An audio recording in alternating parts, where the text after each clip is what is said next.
I want to bring attention to a team that I think is a bit of a sleeping giant right now in the NFC. And when I say that, it's not that people are unaware of this team, but I don't necessarily hear people talking about them like they're the best team in the NFC, let alone their own division. I'm talking about the Green Bay Packers. Now, understandably, they haven't gotten a lot of pun intended love because obviously he got hurt in week 1 and then they were riding with Malik Willis for 2 weeks. But that really gave people an opportunity to see the brilliance of Matt LaFleur without Aaron Rodgers or Jordan Love attached. And now that Love is back, I think the team is in the perfect place to reestablish what made them so dominant last year. And we saw this come to fruition in week 6 against the Arizona Cardinals. The Packers are at their best when they're spreading the ball around to all of their weapons because it keeps opposing defenses off balance. And we see this immediately as Matt LaFleur designs plays to get the ball in the hands of his playmakers in a variety of ways.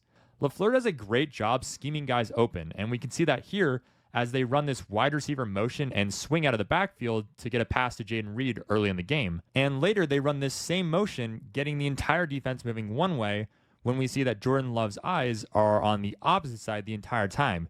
He knows he's throwing it to Watson, and he knows it will be open because they set this play up earlier in the game. We can couple LaFleur's play calling with Jordan Love's progression as a passer in this offense. In week 6, Love ranked first in pass EPA, which is essentially the value added by the QB per pass. And here we can see why. Love identifies that the Cardinals are in a combo coverage with man at the top and zone in the bottom, and with pressure in his face, he's going to thread this pass perfectly over the linebacker between the corner and safety to Watson.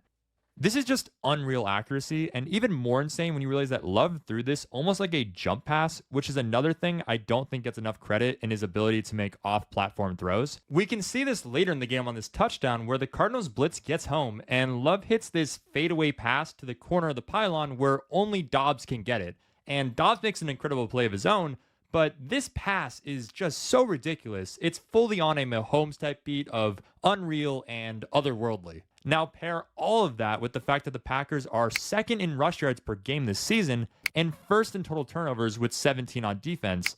And now you can start to see my reasoning for why they should be in the same conversation as the Lions, Vikings, Commanders, and really any other team in the NFC, let alone the whole league.